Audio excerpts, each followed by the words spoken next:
जय हिंद।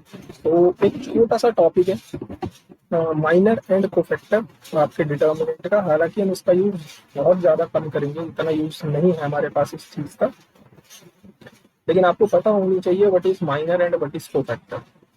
तो सपोज मेरे पास एक मैट्रिक्स है जिसकी है 1 2 3 4 5 6 एंड 7 8 9। सबसे पहली बात एक चीज क्लियर कर लेते हैं, माइनर और कोफैक्टर, माइनर एंड कोफैक्टर,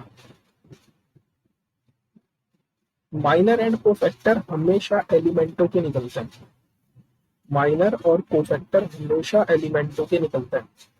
कभी भी आप ये नहीं बोलोगे कि इस मैट्रिक्स का या इस डिटर्मिनेंट का माइनर बताओ, इस डिटर्मिनेंट का कोफैक्टर बताओ। ये नहीं, हम क्या बोलेंगे, इस पर्टिकुलर एलिमेंट का माइनर क्या है, इस पर्टिकुलर एलिमेंट का कोफैक्टर क्या है। माइनर को जनरली दिखाया जाता है कैपिटल MIJ से, अब कोफैक्टर को जनरली दिखाया जाता है CIJ से।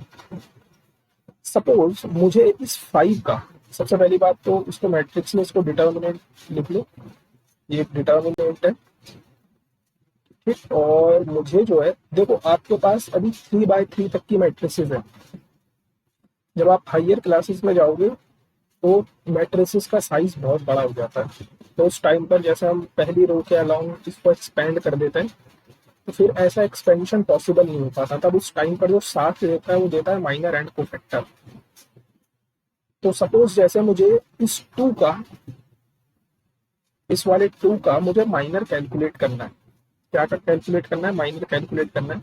तो मैं ये चेक करूंगा 2 कौन सी वाली रो में, क्योंकि मुझे पता है आई किसको रिप्रेजेंट करता है, रो को, और जे किसको रिप्रेजेंट करता है, कॉलम को। तो मुझे दिख रहा है कि ये first row and second column का मेंबर है ना।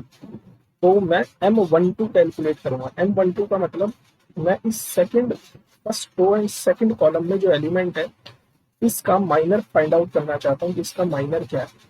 तो सेम वही चीज, ये जिस रो में है उसको मुझे हटा देना है, ये जिस कॉलम में है उसको मुझे हटा देना है। अब जो मेरे पास बच गया है 4 6 7 9, मुझे इसका डिटर्मिनेंट कैलकुलेट कर लेना है। जो भी डिटर्मिनेंट आएगा वो आपका आंसर बन जाएगा। ये सब चीजें आप पहले ही सीख चुके हो, डिटर्मिनेंट ओपन करना सीख चुके हो। तो डिटर्मिनेंट ओपन होता कैसे है, वो होता है माइनर और कोफैक्टर्स की हेल्प से। सेम वही बात, आपके पास केवल 3x3 तक की मैट्रिसेस हैं, इसलिए आप इनका यूज नहीं करते, ठीक। जब ये डिटर्मिनेंट का सेशन फिनिश हो जाएगा ना, तब मैं आपको एक बड़ा प्यारा क्वेश्चन करवाऊंगा जिसमें बिना आप माइनर कोफैक्टर को उस क्वेश्चन में सॉल्व नहीं कर पाओगे। इन द सेम वे अगर मुझे CIJ कैलकुलेट करना है, मतलब कोफैक्टर, सपोज मैं कोफैक्टर इसी एलिमेंट का फाइंड आउट करना चाहता हूँ कि इसका कोफैक्टर क्या होगा। तो कोफैक्टर, पहले मैं आपको डेफिनेशन बता देता हूँ, कोफैक्टर की डेफिनेशन क्या है। कोफैक्टर इज व्हाट, -1 की power I plus J into MIJ, ये माइनर हुआ। सो कोफैक्टर इक्वल्स टू -1 की power I plus J into minor.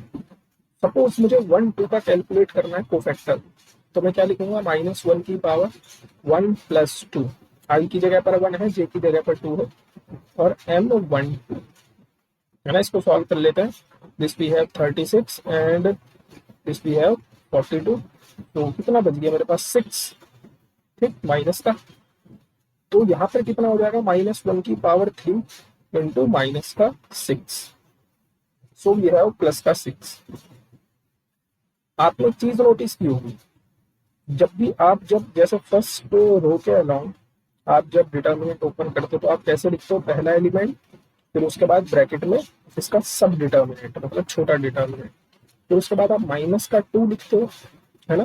फिर इसको छोड़ देते हो और इसको छोड़ देते हो, और इसकी मल्टीप्लाई कितनी आएगी, 4 इंटू 9 माइनस 7 इंटू 6, यही आएगा।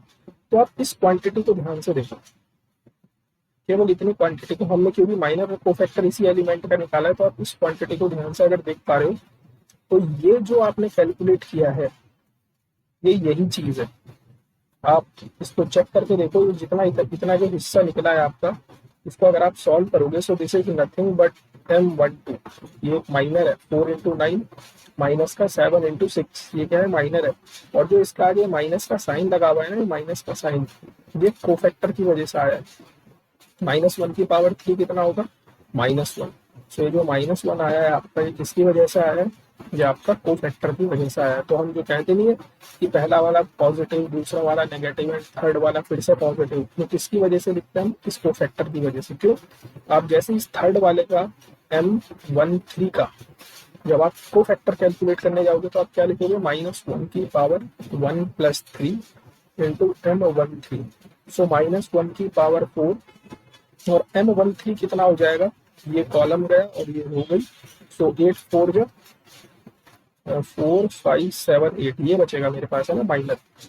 तो अब आप -1 की पावर 4 + 1 होता है, इसीलिए आप यहाँ पर प्लस का साइन अप्लाई करते हो। ठीक, सो माइनर और कोफैक्टर का यूजेस क्या है, किसी भी बड़ी मैट्रिसेस, सपोज मैंने आपको 10x10 की मैट्रिक्स दे दी, तब आप उसका कैसे एक्सपेंशन करोगे, तो उस टाइम पर साथ होता है माइनर एंड कोफैक्टर। सो एक छोटा सा टॉपिक था। नेक्स्ट सेशन टोटली 2 सेशन बनेंगे प्रॉपर्टीज ऑफ डिटर्मिनेंट पर, फिर क्वेश्चन बनता है प्रॉपर्टी ऑफ डिटर्मिनेंट से। तब तक के लिए जय हिंद, जय भारत।